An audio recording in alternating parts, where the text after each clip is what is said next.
എൻ്റെ പേര് ബെറ്റ്സി എന്നാണ്. ഞാൻ കോട്ടയത്താണ് വീട്. ഞാനൊരു നേഴ്സാണ്. കോട്ടയത്തൊക്കെയാണ് പഠിച്ചു വളർന്നതൊക്കെ തന്നെ. അത് കഴിഞ്ഞിട്ട് ഞാൻ മംഗലാപുരത്താണ് നേഴ്സിംഗ് പഠിച്ചത്. ഞാനിപ്പോൾ ഹൂസ്റ്റണിൽ എൻ്റെ ടെക്സസിൽ എൻ്റെ ചേച്ചീനെ വിസിറ്റ് ചെയ്യാൻ വന്നതാണ്. അപ്പം ഹൂസ്റ്റണിൽ അങ്കിളിനെ കാണാൻ വേണ്ടിയിട്ട് ഹൂസ്റ്റണിൽ എൻ്റെ മമ്മിയും ചേച്ചിയും ഒക്കെ ആയിട്ട് തന്നെ വന്നിട്ടുണ്ട്. ഞാനിപ്പോൾ ഇതിൽ വരാം, ഈ വീഡിയോ ഒന്ന് ചെയ്യാം എന്ന് വെച്ചിരിക്കുന്നത് എനിക്കൊരു ഇൻഫോർമേറ്റീവായിട്ടുള്ളൊരു കാര്യം പറയാൻ ആണ്. ഞാൻ പറഞ്ഞല്ലോ ഞാൻ നേഴ്സാണെന്ന്. ഞാൻ അത് കഴിഞ്ഞിട്ട് നേഴ്സിംഗ് മംഗലാപുരത്ത് പഠിച്ച് അത് കഴിഞ്ഞ് ഞാൻ സൗദിയിലായിരുന്നു 1-2 വർഷം. അവിടുന്ന് ഞാൻ അയർലൻഡിലോട്ട് മൂവ് ചെയ്തു. അങ്ങനെ കഴിഞ്ഞ 9-9.5 വർഷമായിട്ട് അയർലൻഡിലായിരുന്നു.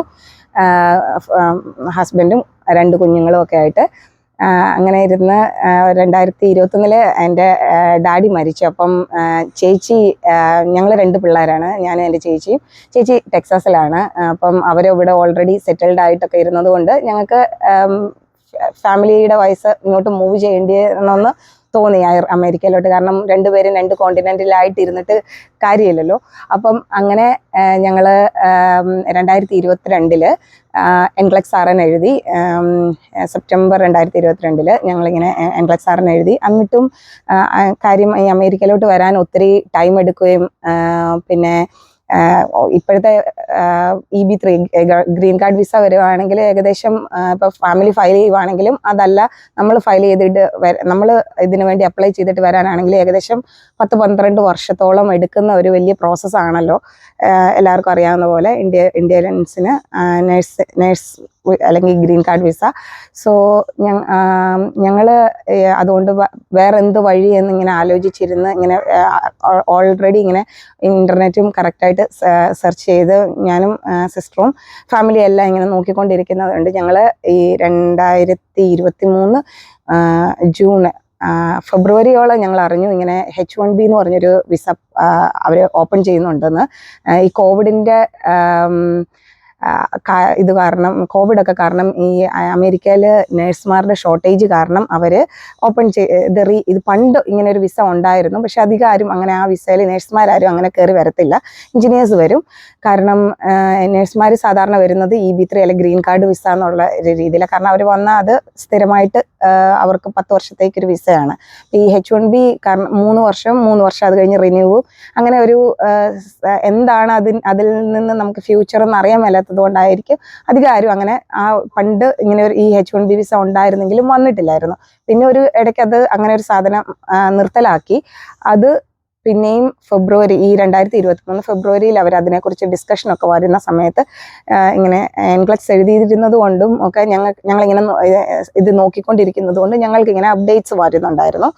അങ്ങനെ ഞാൻ ഇപ്പം 2023 തന്നെ മെയ് അവസാനം ഞാൻ ഇങ്ങനെ ഒരു ഇൻ്റർവ്യൂ, ഹോസ്പിറ്റലിൻ്റെ ഇൻ്റർവ്യൂ ആണ്. വാഷിങ്ടണിലാണ് ആ ഹോസ്പിറ്റൽ.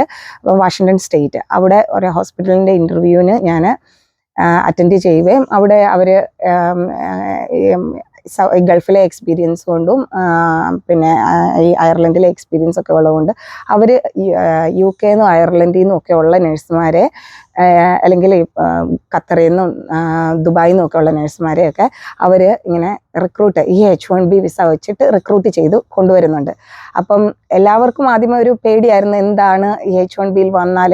പക്ഷേ ഇപ്പോഴത്തെ സാഹചര്യത്തിൽ ഏറ്റവും ക്വിക്കസ്റ്റായിട്ട് കിട്ടാവുന്നതും സെക്വേർഡാണ് ഈ വിസ. കാരണം 3 വർഷത്തേക്കാണ് നമ്മൾ കോൺട്രാക്റ്റ്. അവർ സൈൻ ഓൺ ബോണസും അല്ലാതെ റീലൊക്കേഷൻ അലവൻസും ഒക്കെ ഞങ്ങൾ വന്നിരുന്ന സമയത്ത് തന്നിരുന്നു.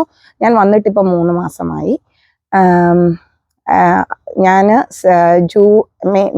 മെയ് അവസാനം ഇൻ്റർവ്യൂ അറ്റൻഡ് ചെയ്തു. ജൂൺ ആദ്യത്തോടുകൂടി ടെക്സസിലാണ് എൻ്റെ ആദ്യമത്തെ രജിസ്ട്രേഷൻ ചെയ്തിരുന്നത്. ഞാൻ അവിടുന്ന് അത് എൻഡോസ് ചെയ്ത് വാഷിങ്ടണിലോട്ട് നഴ്സിംഗ് രജിസ്ട്രേഷൻ ചെയ്തു. അതിനൊക്കെ എനിക്ക് ഏകദേശം ഒരു 2 ആഴ്ച ഞാനത് എൻ്റെ സിസ്റ്റർ ഹെൽപ്പ് ചെയ്ത് അത് ക്വിക്ക്ലി ഫോളോ അപ്പ് ചെയ്യാൻ വേണ്ടിയിട്ട് ഇവരോട് അവരുടെ ടൈമിങ്ങിൽ വിളിച്ച് ഫോളോ അപ്പ് ചെയ്യാം. അങ്ങനെയാണെങ്കിൽ നമുക്കിത് സ്പീഡപ്പ് ചെയ്യാം. ഇങ്ങനെ ആരെങ്കിലും ഉണ്ടെങ്കിൽ അവരുടെ ടൈമിൽ വിളിച്ച് ഇത് എന്താണെന്നൊക്കെ ഫോളോ ചെയ്ത് ഇങ്ങനെ ക്വിക്ക് എൻഡോസ്മെൻറ്റ്, അല്ലെങ്കിൽ ഒരു 3 to 5 വീക്സ് ഒക്കെ എടുക്കുന്ന ഒരു പ്രൊസീജിയറാണ് ഈ നഴ്സിംഗ് രജിസ്ട്രേഷൻ എൻഡോസ്മെൻറ്റ്. അപ്പം ടെക്സാസിൽ നിന്ന് ഞാൻ എൻ്റെ നഴ്സിംഗ് രജിസ്ട്രേഷൻ വാഷിങ്ടണിലോട്ട് എൻഡോസ് ചെയ്ത് അത് കിട്ടി.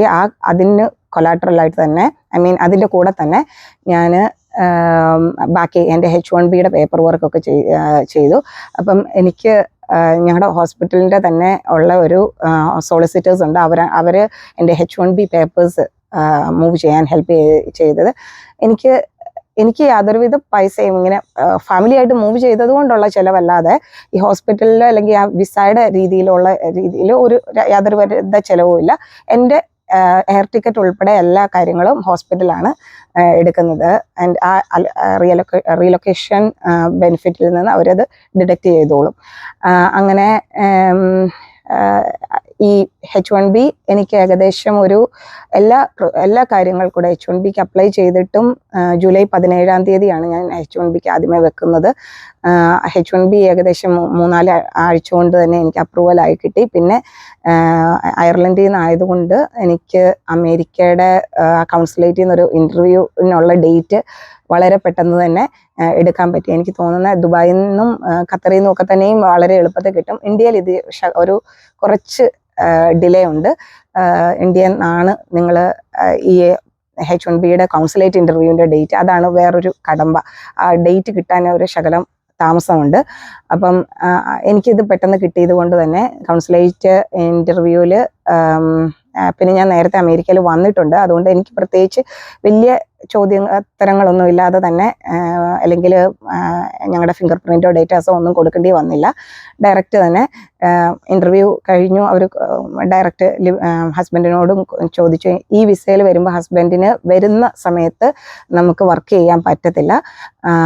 H1Bന്ന് ഞാൻ വാഷിങ്ടണിലോട്ട് ഈ വിസ എടുക്കാൻ കാരണം ടെക്സാസിലെ ഹോസ്പിറ്റലുകൾ അല്ലെങ്കിൽ ഏജൻസികൾ ഈ വിസ കൊടുക്കുന്നുണ്ട്. എന്നിരുന്നാലും അവർ 2 വർഷത്തിന് ശേഷമാണ് EB3, അതായത് നമ്മുടെ ഗ്രീൻ കാർഡ് ഫയൽ ചെയ്യാമെന്നുള്ള കോൺട്രാക്റ്റ് തരുന്നത്. പക്ഷേ വാഷിങ്ടണിലാണെങ്കിൽ അവർ നമ്മളോട് പറഞ്ഞിരിക്കുന്നത് ഒരു 3 മാസം കൊണ്ട് നമ്മൾ വന്ന് നമ്മുടെ 3 മാസം കൊണ്ട് ഈ EB3 അല്ലെങ്കിൽ ഗ്രീൻ കാർഡ് ഫയൽ ചെയ്ത് തരാം എന്നുള്ള ഇതാണ്. അപ്പോൾ ഈ 2 വർഷം നിന്നാൽ അതിനുള്ള ഒരു പ്രശ്നം എന്നാന്ന് ചോദിച്ചാൽ H1B കഴിഞ്ഞ് EB3 ഫയൽ ചെയ്താലേ ആ EB3യുടെ പ്രയോറിറ്റി ഡേറ്റ് ഒക്കെ ഉണ്ടെങ്കിൽ മാത്രമേ നമുക്ക് ഈ അൺലിമിറ്റഡ് ആയിട്ട് ഈ H1B റിന്യൂ ചെയ്തുകൊണ്ടിരിക്കാൻ പറ്റത്തുള്ളൂ. H1B എന്ന് പറയുന്നത് ഞാൻ പറഞ്ഞല്ലോ ഒരു 3 വർഷ വിസയാണ്. നമുക്ക് സാധാരണ ഈ EB3 അല്ലെങ്കിൽ അങ്ങനെ ഒന്ന് ഫയൽ ചെയ്തിട്ടില്ലെങ്കിൽ നമുക്കൊരു 3 വർഷം കൂടെ മാത്രമേ അത് റിന്യൂ ചെയ്തെടുക്കാൻ പറ്റത്തുള്ളൂ. അങ്ങനെ ടോട്ടൽ 6 വർഷം. ഈ 6 വർഷം കഴിയുമ്പോൾ നമ്മൾ 1-2 വർഷത്തേക്ക് വേറെ സ്ഥലത്തോട്ട് സാധാരണ മാറണം. അങ്ങനെയാണ് സാധാരണ എഞ്ചിനീയർമാരെ ഒന്നെങ്കിൽ ചെയ്യുന്ന, അല്ലെങ്കിൽ ഇവിടെ ഏതെങ്കിലും അങ്ങനെയൊക്കെ വേറൊരു എംപ്ലോയറിനെ കണ്ടുപിടിക്കുകയോ അങ്ങനെ മറ്റോ ആണ് ചെയ്യുന്നത്. എനിക്കിതിനെക്കുറിച്ച് വലിയ കാര്യമായിട്ട് അവരുടെ സെക്ഷനിൽ നിന്ന് അറിയത്തില്ല. പക്ഷേ ഞാൻ കേട്ടിരിക്കുന്നത് എങ്ങനെയാണ്, അപ്പം നമ്മുടെ അതായത് നേഴ്സുമാരുടെ ഇതിൽ H1Bയിൽ വന്നാൽ നമ്മൾ H1B വന്നു കഴിഞ്ഞിട്ട് ഈ 3 മാസം കഴിഞ്ഞ് EB3 അപ്ലൈ ചെയ്യാം എന്ന് പറഞ്ഞിട്ട് ഈ ഏകദേശം 3-4 മാസം കഴിയുമ്പോൾ അവർ EB3ക്ക് ഉള്ള പേപ്പറെല്ലാം ഇത് അപ്ലൈ ചെയ്ത് അത് അപ്രൂവ് ചെയ്ത് കഴിയുമ്പോൾ നമുക്കൊരു പ്രയോറിറ്റി ഡേറ്റ് അല്ലെങ്കിൽ I-140 അപ്രൂവൽ ആ ഒരു ഡേറ്റ് കിട്ടും. അപ്പം ആ ഡേറ്റ് കിട്ടിക്കഴിയുമ്പം ആ ഡേറ്റ് വെച്ച് നമുക്ക് നമ്മുടെ ഹസ്ബൻഡുമാർക്ക് അല്ലെങ്കിൽ ഹസ്ബൻഡിനുള്ള എംപ്ലോയി ഓതറൈസേഷന് വേണ്ടിയിട്ട് അപ്ലൈ ചെയ്യാൻ പറ്റും. അപ്പം ഇതിനെല്ലാം കൂടെ ഒരു സാധാരണ ഒരു 8-9 മാസമാണ് അവർ സാധാരണമായിട്ട് എടുക്കുന്നത്. ഇപ്പം ഞാൻ ഈ ഹോസ്പിറ്റലിൻ്റെ കാര്യം പറഞ്ഞല്ലോ, അപ്പം അതൊരു നോൺ പ്രോഫിറ്റ് ഓർഗനൈസേഷൻ ആണ്. അപ്പം അവർ നമ്മളോട് പറഞ്ഞിരിക്കുന്ന ഇവർ ഈ പ്രൊസീജിയേഴ്സ് എല്ലാം പ്രീമിയം ആയിട്ട് ചെയ്യും. അപ്പം ഇച്ചിരിയും കൂടെ, അതായത് സാധാരണ 1 മാസം മുതൽ 6 മാസം എടുക്കുന്ന ഈ പേപ്പർ ഈ അപ്രൂവലിന് 15 ദിവസം കൊണ്ട് എന്താണെങ്കിലും നമ്മൾ EB3 വെച്ച് കഴിയുമ്പോൾ I-140 കിട്ടണം. അല്ലെങ്കിൽ ഈ അപ്രൂവൽ ഡേറ്റ് പ്രയോറിറ്റി ഡേറ്റ് കിട്ടാൻ വേണ്ടിയിട്ടാണ് അവർ പ്രീമിയം പ്രോസസ്സിങ് അതെല്ലാം നമ്മുടെ ഹോസ്പിറ്റല് സ്പോൺസർ ചെയ്തു തരും. അപ്പം ഇങ്ങനെ ഞാൻ കുറച്ച് ബെനിഫിറ്റും എല്ലാം ഔട്ട്വേ ചെയ്ത് ആണ് ടെക്സാസിലാണ് സിസ്റ്ററെങ്കിലും ഞാൻ വാഷിങ്ടണിലോട്ട് വരാം അല്ലെങ്കിൽ ഞങ്ങൾ അങ്ങോട്ട് വരാം എന്ന് പറഞ്ഞു. കാരണം നമ്മളിവിടെ വരുന്നത് നമ്മുടെ വിസ നമ്മളൊരു സ്ഥലത്തു നിന്നും വേറൊരു സ്ഥലത്തോട്ടുള്ള ഒരു പറിച്ചുനടിയിലാണല്ലോ. അപ്പം അവിടുന്ന് അങ്ങനെ നമ്മൾ മാറുമ്പം നമുക്കൊരു എന്താണ് എന്നുള്ള ഒരു അൺസർട്ടനിറ്റിയോ അല്ലെ ഒരു ഫിയറോ വരരുതല്ലോ. അപ്പോൾ ഒരു സെക്വേർഡ് ആകാൻ വേണ്ടി മാത്രമാണ് ഞങ്ങൾ വാഷിങ്ടണിലോട്ട് വന്നത്. കാരണം ആദ്യത്തെ ഒരു ദൂരമാണ്, എല്ലാവരും പറയും തണുപ്പുണ്ടെന്ന്, പക്ഷെ അയർലൻഡിനെ ഒക്കെ അപേക്ഷിച്ച് നോക്കുമ്പം വളരെ നല്ല കാലാവസ്ഥയായിട്ടോ. ഞങ്ങൾക്ക് ഭയങ്കരമായിട്ട് ഇഷ്ടപ്പെട്ടു. ഇപ്പോൾ വാഷിങ്ടൺ എന്ന് പറയുന്നത് വാഷിങ്ടൺ സ്റ്റേറ്റ് ആണ്. വാഷിങ്ടൺ DC സ്റ്റേറ്റും രണ്ടും രണ്ടാണ്. അപ്പം ഞങ്ങൾക്ക് അത് ആദ്യമേ അറിയത്തില്ലായിരുന്നു. അപ്പം ഇതിനെക്കുറിച്ച് കറക്റ്റായിട്ടൊക്കെ അല്ലെ നമ്മുടെ സാഹചര്യം വന്നു കഴിഞ്ഞപ്പോഴാണ് നമുക്കിതൊക്കെ അറിയാവുന്നത്. സോ ഞങ്ങൾ ഈ ഒരു കാരണം കൊണ്ടാണ് ടെക്സാസിൻ്റെ ഓഫർ എടുക്കാതെ വാഷിങ്ടണിലെ ഓഫർ കറൻ്റ് എടുത്തത്. ഇനി ഫ്യൂച്ചറിൽ ടെക്സാസിലൊക്കെ ഈ ഓഫറായിട്ട് കയറി വരുമോ എന്നൊന്നും എനിക്കറിയത്തില്ല. ഇപ്പം നിലവിൽ അലാസ്കയും ഈ വാഷിങ്ടണും ഇങ്ങനെ 2 സ്ഥലമാണ് നമ്മൾ പറഞ്ഞു കേട്ടിരിക്കുന്നത്. എനിക്ക് പിന്നെ പറയാൻ പറ്റുന്നത്, എനിക്കിതിനെക്കുറിച്ച് വളരെ ഇപ്പോൾ വാഷിങ്ടണിലുണ്ട് ഇങ്ങനൊരു ഹോസ്പിറ്റലുണ്ട് എന്നുള്ളത് മാത്രമേ എനിക്കറിയാവുന്നത്. അതല്ലാതെ ഞാനിങ്ങനെ പറഞ്ഞിരുന്നല്ലോ, ഞാനിങ്ങനെ ഇൻ്റർനെറ്റിൽ കൂടുതൽ സെർച്ച് ചെയ്തുകൊണ്ടിരുന്നത് കൊണ്ട് ഇപ്പം ഒരു ഏജൻസി അവർ നമ്മളുടെ കയ്യിൽ നിന്നൊന്നും പൈസയൊന്നും മേടിക്കുന്നില്ല, ഹോസ്പിറ്റലിൽ അവർക്ക് കൊടുക്കുമായിരിക്കും. അപ്പം ഒബ്വിയസ്ലി അതായിരിക്കണമല്ലോ. അപ്പം അവരുടെ ഗ്ലോബൽ നഴ്സ് ഫോഴ്സ് എന്ന് പറഞ്ഞിട്ട് ഒരു ഏജൻസി, അവർ പണ്ട് വർഷങ്ങൾക്ക് മുൻപേ ഇവിടെ അമേരിക്കയിലോട്ട് റിക്രൂട്ട് ചെയ്ത് നടത്തിയിരുന്നതാണ്. അവർ പിന്നെ ഒരിടയ്ക്ക് നിർത്തിയിരുന്നെന്ന് എനിക്ക് തോന്നുന്നു. കാരണം EB3 ഒന്നും ഇല്ലാതെ, കാരണം അവർ ജെനുവിനായിട്ട് റിക്രൂട്ട്മെൻറ്റ് നടത്തുന്നതാണ് as far as I know. അപ്പം അവരിപ്പോഴും UK, അയർലൻഡ് പോലുള്ള രാജ്യങ്ങളിലോട്ട് ധാരാളമായിട്ട് നഴ്സുമാരെ കൊണ്ടുവരുന്നത്. അപ്പോൾ അവർ ത്രൂ ആണ് എനിക്കിങ്ങനെ ഒരു ഹോസ്പിറ്റലുണ്ട് എന്നുള്ള നോട്ടിഫിക്കേഷൻ കിട്ടുന്നത്. എന്നെ ഹോസ്പിറ്റലിൽ ഡയറക്റ്റ് ഹയർ ചെയ്യുമായിരുന്നു ഇൻ്റർവ്യൂ ത്രൂ. അത് കഴിഞ്ഞിട്ട് അപ്പം ആർക്കെങ്കിലും എന്തെങ്കിലും ഇങ്ങനെ ഇപ്പം പലവരും ഞാനിവിടെ വന്നതിന് ശേഷം എന്നോടും എൻ്റെ സിസ്റ്ററിനോടും ചോദിക്കുന്നുണ്ട് എങ്ങനെയാണ് ഇത്ര വേഗം ഞങ്ങളിവിടെ എത്തിയെന്ന്. കാരണം ഞാൻ എൻ്റെ ചേച്ചിയുടെ ഞാനും ഫാമിലി എൻ്റെ ചേച്ചിയുടെ കുഞ്ഞിൻ്റെ ഹോളി കമ്മ്യൂണിയന് മെയ്യിൽ ഇവിടെ ഉണ്ടായിരുന്നു. അപ്പം മെയ്യിൽ അമേരിക്ക വന്നിരുന്നത് കൊണ്ട് ടൈം സോൺ എളുപ്പമുള്ളായിരുന്നല്ലോ. ഓൺലൈൻ ഇൻ്റർവ്യൂ അറ്റൻഡ് ചെയ്യാൻ ഞങ്ങൾക്ക് ബാക്ക് ടു ബാക്ക് എടുക്കാനുള്ളതുകൊണ്ടാണ് സ്പീഡപ്പ് ആയിട്ട് ഈ പേപ്പർ വർക്കൊക്കെ ഞങ്ങൾക്ക് ചെയ്യാൻ പറ്റിയത്. അപ്പം ഞങ്ങൾ അന്ന് മെയ്യിൽ ഇവിടെ 2023 മെയ്യിൽ ഇവിടെ വരുമ്പോൾ ഞങ്ങൾ വിചാരിച്ചിരുന്നില്ല ഇത്ര പെട്ടെന്ന് സെപ്റ്റംബറിൽ ഞങ്ങളിവിടെ തിരിച്ച് വീണ്ടും ഒരു ജോലിക്കായിട്ടല്ലേ ഞങ്ങളിങ്ങനെ ഒരു മൂവ് ചെയ്യുമെന്ന് ഞങ്ങൾ ഒരിക്കലും വിചാരിച്ചിരുന്നില്ല. അപ്പം ആർക്കെങ്കിലും ഇങ്ങനെ ഫാമിലീനെ കൊണ്ടുവരണമെന്നോ അല്ലെങ്കിൽ ഇപ്പം ഈ ഗ്രീൻ കാർഡ് കാരണം എല്ലാവരും ഗ്രീൻ കാർഡിന് ഉള്ള ഡിലേ കാരണം എല്ലാവരും ഇങ്ങനെ ഫാമിലീനെ കൊണ്ടുവരാനൊക്കെ ഭയങ്കര വിഷമിച്ച് അല്ലെങ്കിൽ ഇങ്ങനെ സാധിക്കാതിരിക്കുന്ന ഒരു സാഹചര്യം ആണല്ലോ. അപ്പം അങ്ങനെ ഉള്ളപ്പം ഇവിടെ കുടുംബമൊക്കെ ഉണ്ടെങ്കിൽ നിങ്ങൾക്ക് അത്യാവശ്യം റിസ്ക് എടുക്കാൻ പറ്റും എന്നുള്ളതുണ്ടെങ്കിൽ തീർച്ചയായും നോക്കാവുന്ന ഒരു വിസയാണിത്. റിസ്ക്കാണ്. ഇതിൻ്റെ ഭാവി എന്താണ്, ഇത് കുറച്ച് കഴിയുമ്പോൾ എന്താണ്, ഇതൊന്നും നമുക്കറിയത്തില്ല. എന്നാലും ഇപ്പം ഉള്ള ഞങ്ങളുടെ പ്രതീക്ഷ ഇത് H1B ഈ 3 വർഷം കഴിഞ്ഞിട്ട് വീണ്ടും ഒരു 3 വർഷമോ അല്ല ഇത് അൺലിമിറ്റഡ് ആയിട്ട് അവർ റിന്യൂ ചെയ്ത് തരാമെന്ന് നമുക്ക് പറഞ്ഞിരിക്കുന്നത്. അത് ഇവിടെ നിയമം ഉള്ളതാണ്. അൺലിമിറ്റഡ് ആയിട്ട് അവർ ഓരോ 3 വർഷം കൂടി ഓരോ എംപ്ലോയറിനെ കണ്ടുപിടിക്കുകയോ അല്ലെങ്കിൽ ഈ നിൽക്കുന്ന എംപ്ലോയർ H1B റിന്യൂ ചെയ്യുവാണ് ചെയ്യേണ്ടത്. അപ്പം EB3 ഇവർ ഫയൽ ചെയ്യുമെന്ന്, ഗ്രീൻ കാർഡ് ഫയൽ ചെയ്യുമെന്ന് ഞാൻ പറഞ്ഞല്ലോ 3 മാസം കൊണ്ട്. അത് സാധാരണ എല്ലാവർക്കും എടുക്കുന്നത് പോലെ, അതായത് സാധാരണ ഇന്ത്യയിൽ ജനിച്ച, ഞാൻ ഐറിഷ് സിറ്റിസൺ ആണ്, പക്ഷേ എൻ്റെ ബർത്ത് പ്ലേസ് ഇന്ത്യയിലായതുകൊണ്ട് ഞാൻ എൻ്റെ ബർത്ത് പ്ലേസ് ആണ് വാലിഡായിട്ട് നോക്കുന്നത്. അപ്പോൾ ഇന്ത്യയിൽ ജനിച്ച ആർക്കും ഏകദേശം ഒരു 12 തൊട്ട് 14 വർഷം വരെയാണ് ആ വിസയ്ക്ക് എടുക്കുന്നത്. അപ്പം ഇതെപ്പോഴത്തേക്ക് കിട്ടുമെന്നോ ഇത് നമ്മളുടെ ഏതെങ്കിലും ഇനി അത് നീണ്ടു പോകുമോന്നോ ഒന്നും നമുക്കറിയത്തില്ല. കാരണം ഇപ്പോഴും ഒത്തിരി അനേക ലക്ഷം ആളുകളുടെ പേപ്പർ വർക്കുകൾ EB3 കിടപ്പുണ്ട്. അപ്പം നമ്മളുടെ നഴ്സുമാരുടെ അത് വേറെ രീതിയിലാണെന്നോ അല്ലെ നമ്മുടേത് സെയിം തന്നെയാണോ ഇതൊന്നും എനിക്ക് അറിയത്തില്ല. ഇപ്പം അറിയാവുന്നത് ഈ H1B നമുക്ക് 3 വർഷം എവറി 3 years നമുക്ക് റിന്യൂ ചെയ്യാൻ പറ്റുമെന്നുള്ളതാണ്. അപ്പം ഞങ്ങൾ ഇപ്പോൾ വന്നിരിക്കുന്ന വാഷിങ്ടൺ എന്ന സ്ഥലം നല്ല മനോഹരമായിട്ടൊരു സ്ഥലമാണ്. ക്ലൈമറ്റ് തണുപ്പാണ്, പക്ഷെ ഞങ്ങൾ UK-യിൽ നിന്നൊക്കെ മാറിയത് കൊണ്ട് നമുക്ക് നമ്മുടെ കുഞ്ഞുങ്ങൾക്കും ഭയങ്കരമായിട്ട് ഇഷ്ടമാണ്. അധികം മൈൽഡ് തണുപ്പാണ്, വലിയ ഇതൊന്നുമില്ല. നല്ല പിന്നെ ഹൈക്കിങ്ങിനൊക്കെ പോകാൻ പറ്റുന്ന നല്ല ബ്യൂട്ടിഫുൾ മൗണ്ടൻസ്, നല്ല സൈറ്റ് സീയിങ്ങിനുള്ള പ്ലേസസ് ഒക്കെ ഉണ്ട്. മൗണ്ട് റെനീർ എന്ന് പറഞ്ഞൊരു സുന്ദരമായിട്ടൊരു മൗണ്ടൻ ഉണ്ട്, ബ്യൂട്ടിഫുൾ. അത് നമുക്ക് വാഷിങ്ടണിൻ്റെ ഒരുവിധം എല്ലാ സ്ഥലത്ത് നിന്നാലും ഈ മൗണ്ട് റെനീറിൻ്റെ വ്യൂ കിട്ടും. പിന്നെ അപ്പം ഈ ഹൈക്കിംഗ് ഒക്കെ ഇഷ്ടപ്പെടുന്നവരൊക്കെ ആണെങ്കിലും ഇപ്പം യങ് ആയിട്ടൊക്കെ ഉള്ളവരാണെങ്കിൽ തീർച്ചയായും നിങ്ങൾക്ക് ആദ്യമേ ഒന്ന് വരാനും തുടങ്ങാനും പറ്റുന്ന വലിയ കുഴപ്പമൊന്നും ഇല്ലാത്തൊരു കാലാവസ്ഥയുള്ള സ്ഥലമാണ്. അപ്പം ശരി.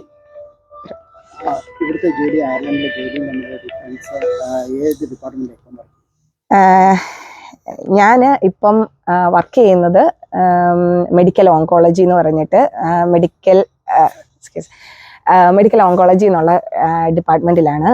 ഞാൻ അയർലൻഡിലായിരുന്നപ്പം മെഡിക്കൽ സർജിക്കൽ കാർഡിയാക്ക് വാർഡുകളിലായിരുന്നു വർക്ക് ചെയ്തിരുന്നത്. ഞാൻ ഒരു അമേരിക്കൻ മാനേജ്മെൻറ്റിൻ്റെ അണ്ടറിൽ വരുന്ന ഒരു ഹോസ്പിറ്റലിൽ തന്നെ ആയിരുന്നു വർക്ക് ചെയ്തിരുന്നത്. അപ്പം ഏകദേശം സിസ്റ്റമൊക്കെ സെയിം ആയിരുന്നു. അപ്പോൾ എനിക്ക് അഡ്ജസ്റ്റ് ചെയ്യാൻ വലിയ പാടില്ല. ഇവർ 6 ആഴ്ച മുതൽ ഒരു 3 മാസം അല്ലെ അതിന് മേളിൽ വേണം എന്നുണ്ടെങ്കിൽ അവർ ട്രെയിനിങ് ഒക്കെ തന്നിട്ടേ നമ്മളെ എടുക്കത്തുള്ളൂ. എനിക്കൊരു 6 ആഴ്ച കഴിഞ്ഞപ്പോഴത്തേക്ക് അവർ എന്നോട് പ്രത്യേകിച്ചൊന്നും ചോദിച്ചില്ല, എന്നെ ഒറ്റയ്ക്ക് കാര്യമായിട്ട് തന്നെ ഒറ്റയ്ക്ക് ജോലിക്ക് ഇടാൻ തുടങ്ങിയിരുന്നു. പറഞ്ഞ പോലെ മെഡിക്കൽ എക്സ്പീരിയൻസും പിന്നെ എനിക്ക് ICUവിൻ്റെ എക്സ്പീരിയൻസ് ഒക്കെ ഉണ്ട്. അപ്പം ആ ഒരു ഇത് നമ്മളുടെ ജോലിയിൽ പ്രതിഫലിക്കുന്നതുകൊണ്ടായിരിക്കണം അവർ പ്രത്യേകിച്ച് വലിയ ഈ 6 ആഴ്ച ഓറിയൻറ്റേഷൻ കൊണ്ട് ഞാൻ വളരെ സെറ്റിൽഡ് ആയിരുന്നു. പിന്നെ എൻ്റെ ഈ പറഞ്ഞ മെഡിക്കൽ സർജിക്കൽ ICU എക്സ്പീരിയൻസുകൾക്കാണ് ഇവർ പ്രിഫറൻസ് കൊടുക്കുന്നത്. ഇപ്പം സാധാരണ അയർലൻഡിലോട്ടോ UK-ലോട്ടൊക്കെ ഈ നിയോനൈറ്റിലോ പീഡിയാട്രിക് ICU ഒക്കെ ഒത്തിരി റിക്രൂട്ട്മെന്റ് ഉണ്ട്. പക്ഷെ എനിക്ക് തോന്നുന്നത്, എൻ്റെ അറിവിൽ ഇപ്പം മെഡിക്കൽ സർജിക്കൽ ഉള്ള നഴ്സുമാരെയാണ് ഇവർ കൂടുതലും ഇങ്ങോട്ട് റിക്രൂട്ട് ചെയ്യുന്നതെന്ന് തോന്നുന്നു. അപ്പം മെഡിക്കൽ ഓങ്കോളജിയിലാണ് ഞാൻ, മെഡിക്കൽ ആൻഡ് ഓങ്കോളജി, അവിടുത്തെ മെഡിക്കൽ പേഷ്യൻസിനെയാണ് ഞാൻ കൂടുതലും എടുക്കുന്നത്. എനിക്ക് ഓങ്കോളജിയിൽ വളരെ എക്സ്പീരിയൻസ് കുറവാണ്. അപ്പം വളരെ കുറച്ച് എടുക്കത്തില്ല എന്നല്ല, വളരെ കുറച്ച് പേഷ്യൻസിനാണ് ഓങ്കോളജി ഉള്ളത്. അതിന് ഇവിടെ ഒരു പ്രത്യേകത ഉള്ളതെന്ന് വെച്ചാൽ ഈ ഓങ്കോളജിയിലൊക്കെ ആണെങ്കിലും കീമോ പോലുള്ള കാര്യങ്ങളോ അല്ലെങ്കിൽ അങ്ങനത്തെ സ്പെഷ്യലൈസ്ഡ് മെഡിക്കേഷൻസ് ഒക്കെ കൊടുക്കണമെങ്കിൽ ട്രെയിൻഡ് ആൻഡ് സർട്ടിഫൈഡ് നഴ്സസ് ഇവിടെ ചെയ്യുന്നത്. അപ്പം നമുക്ക് ഒരു സർട്ടിഫിക്കേഷൻ ചെയ്യണം കീമോ കൊടുക്കണം എന്നുണ്ടെങ്കിൽ. അതല്ല ഇപ്പം ക്രിട്ടിക്കൽ കെയർ ആണെങ്കിൽ അല്ലെങ്കിൽ മെഡിക്കൽ അക്യൂട്ട് നഴ്സിംഗ് ഒക്കെ ആണെങ്കിൽ ഓരോ സർട്ടിഫിക്കേഷൻസ് ആൻഡ് അതിൻ്റെ എക്സാംസ് പാസ്സാകണം. അപ്പം അതൊക്കെ ഞാനിപ്പോൾ അന്വേഷിച്ച് വരുന്നതേ ഉള്ളൂ. കാരണം ഞാൻ സെപ്റ്റംബർ 5-ാം തീയതിയാണ് ഇങ്ങോട്ട് മൂവ് ചെയ്തത്. സെപ്റ്റംബർ 11-ാം തീയതി ഞാൻ ഹോസ്പിറ്റലിൽ ജോയിൻ ചെയ്തു. അപ്പം ഡിസംബർ 11 ആയപ്പോൾ എനിക്ക് 3 മാസമായി. 3 മാസം ആയപ്പോൾ ഞാൻ ജോലിയിലായിരുന്നു. ചോദിക്കുന്നതിന് മുന്നേ അവരെനിക്കൊരു ഇമെയിൽ അയച്ചിരുന്നു, ഇങ്ങനെ നിങ്ങൾ ഇന്ന് 3 മാസമായി ഇങ്ങനെ സോളിസിറ്ററിനെ വെച്ചിട്ട് EB3ക്ക് അപ്ലൈ ചെയ്യാനുള്ള പേപ്പർ വർക്ക് നമ്മൾ തുടങ്ങും എന്ന് പറഞ്ഞിട്ട്. അപ്പം ഞാൻ അതിനെക്കുറിച്ച് ഫോളോ ചെയ്യാൻ നോക്കിയപ്പോൾ എന്നോട് പറഞ്ഞിരിക്കുന്നത് എന്തോ DOL ഇവരുടെ ലൈസൻസിങ് ഓതറൈസേഷനിൽ നിന്ന് എന്തോ അപ്രൂവൽ ലെറ്റർ എന്തോ വരാനുണ്ട്. അതുകൂടെ വന്നു കഴിയുമ്പോൾ പിന്നെ അറിയാലോ ഡിസംബർ ക്രിസ്മസിൻ്റെ മാസമാണ്. അപ്പം അതിൻ്റെ ഹോളിഡേയ്സും കാര്യങ്ങളും ഉള്ളതുകൊണ്ടുള്ളൊരു ഡിലേ ഉണ്ട്. അപ്പം എൻ്റെ ഇതുവരെ EB3 അപ്ലൈ ആയിട്ടില്ല. EB3 അപ്ലൈ ആകുമ്പോൾ തീർച്ചയായും ഞാൻ നിങ്ങളെ അപ്ഡേറ്റ് ചെയ്യുന്നതായിരിക്കും. എന്തെങ്കിലും ഇതിൻ്റെ ഫർദർ എന്തെങ്കിലും ഉണ്ടെങ്കിൽ ഉറപ്പായിട്ട് ഞാൻ പറയാം. ശരി. പിള്ളേരുടെ സ്കൂളിങ്ങിനെയും ഡ്രൈവിങ്ങിനെയും കുറിച്ച്.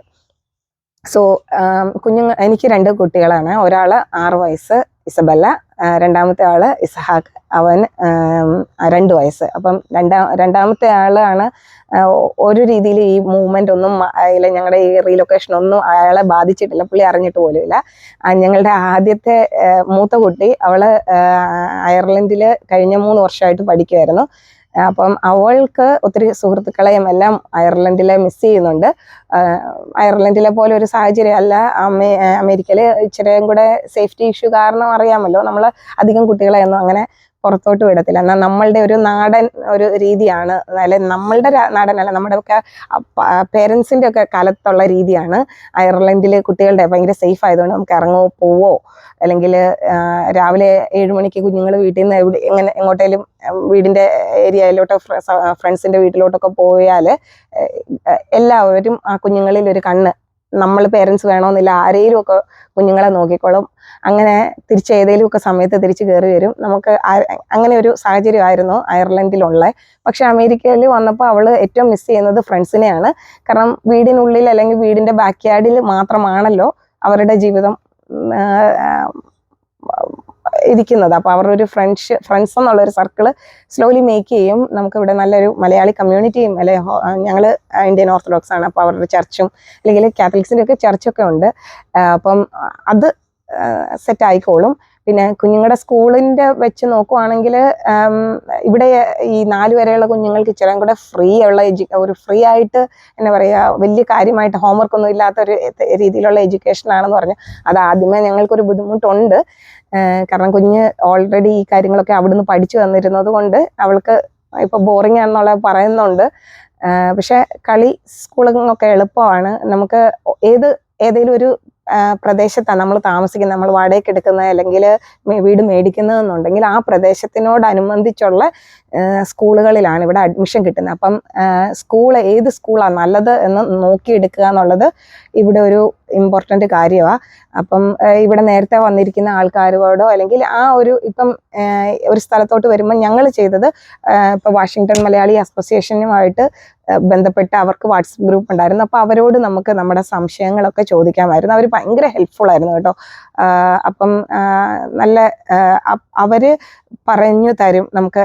അവരോട് നമ്മളിങ്ങനെ ചോദിക്കാതെ ഇവിടുന്ന് ആരും നമ്മളോട് ഇന്ന ചെയ്യണമെന്നൊന്നും പറയത്തില്ല. അപ്പം ഇങ്ങനെ ഏത് സ്കൂളാണ് നല്ലത് എന്ന് ചോദിക്കുമ്പോൾ ഇന്ന സ്കൂള് കുഴപ്പമില്ല, നല്ല റേറ്റിംഗ് ഉണ്ടെന്ന് പറയും. അല്ലെങ്കിൽ ട്രൂ സ്കൂൾ റേറ്റിംഗ് ഒക്കെ നോക്കിയാൽ മതി, ഓൺലൈനിൽ തന്നെ കിട്ടും. പിന്നെ ക്രൈം റേറ്റും ഒക്കെ നോക്കിയാണ് നമ്മൾ വീടിൻ്റെ സ്ഥലം ഏത് സ്ഥലത്ത് വേണമെന്ന് നമ്മൾ റെൻ്റ് എടുക്കാവുന്നതെന്ന് വിചാരിക്കുന്നത്.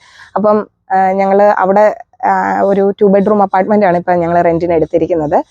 തൽക്കാലം ഒന്നൊരു ബിഗിനിങ്ങിന് 2 കുഞ്ഞുങ്ങളുള്ള ഒരു ഫാമിലിക്ക് തൽക്കാലം അത് മതിയാകും എന്നാണ് എൻ്റെ ഒരു കാഴ്ചപ്പാട്. കാരണം ഇതെല്ലാം എക്സ്പെൻസീവ് ആണ് വാഷിങ്ടണിൽ റെൻറ്റും കാര്യങ്ങളും ഒക്കെ. അപ്പം സ്കൂള് ആ ലിമിറ്റിനുള്ളിലുള്ള ഒരു സ്കൂളിലോട്ട് നിർബന്ധമായിട്ട്, അല്ലെങ്കിൽ പിന്നെ പ്രൈവറ്റ് സ്കൂൾ ഓപ്ഷൻസാണ്. പബ്ലിക് അത് നമുക്ക് അഫോർഡ് ചെയ്യത്തില്ലായിരുന്നത് കൊണ്ട്, നമ്മളിങ്ങനെ റീലൊക്കേഷനും കാര്യങ്ങളും ഉള്ളത് കൊണ്ട് ഞങ്ങൾ പബ്ലിക് സ്കൂളാണ് ഓപ്റ്റ് ചെയ്തത്.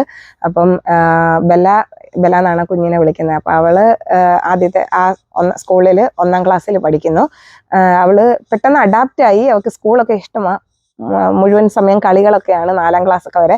4 കഴിഞ്ഞ് കഴിയുമ്പോഴാണ് ഇവർ ഈ കുറച്ച് അസൈൻമെൻറ്റ്സും പ്രോജക്ട്സും ഒക്കെ, അത് ഓരോ കുഞ്ഞുങ്ങളുടെ രീതിക്ക് അനുസരിച്ചാണ് അവർ അതിൻ്റെ പഠിത്തമൊക്കെ ഞാൻ മനസ്സിലാക്കിയിടത്തോളം ഉള്ളത്.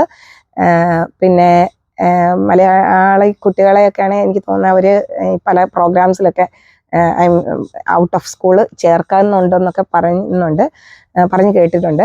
അറിയത്തില്ല, അതിൻ്റെ കാര്യങ്ങളൊക്കെ നോക്കണം. പിന്നെ കോകരിക്കുലർ ആക്ടിവിറ്റീസ് ഒക്കെ ആണെങ്കിലും ധാരാളമായിട്ട് തന്നെ ഉണ്ട്, ജിംനാസ്റ്റിക്സ് ആയിട്ടും സ്കേറ്റിംഗ് ആയിട്ടും ഒക്കെ. അപ്പം അതൊക്കെ അയർലൻഡുമായിട്ട് സിമിലർ ആയിരുന്നതുകൊണ്ട് വളരെ അത് വലിയ ബുദ്ധിമുട്ടൊന്നും വന്നില്ല. പിന്നെ ഡ്രൈവിങ്ങിൻ്റെ കാര്യം, ഞങ്ങൾ അയർലൻഡിൽ വണ്ടി ഓടിച്ചുകൊണ്ടിരുന്നത് കൊണ്ട് ഞങ്ങൾക്ക് അയർലൻഡിൽ നിന്ന് ഇവിടെ വന്നിട്ട് അയർലൻഡിൽ റൈറ്റ് സൈഡും ഇവിടെ ലെഫ്റ്റ് സൈഡുമാണ്. അപ്പം അതിൻ്റെ ഒരു ബുദ്ധിമുട്ട് ഇനീഷ്യലി ഉണ്ടായിരുന്നു. പക്ഷേ പറഞ്ഞ പോലെ ചേച്ചിയും ചേട്ടനും വന്ന് ഞങ്ങൾക്ക് സെറ്റിൽ ചെയ്യാനുള്ള ടൈമിൽ ഒരു 8-10 ദിവസത്തോളം ഞങ്ങളുടെ കൂടെ ഉണ്ടായിരുന്നത് കൊണ്ട് അവർ ഞങ്ങളെ ഹെൽപ്പ് ചെയ്തിരുന്നു. അപ്പം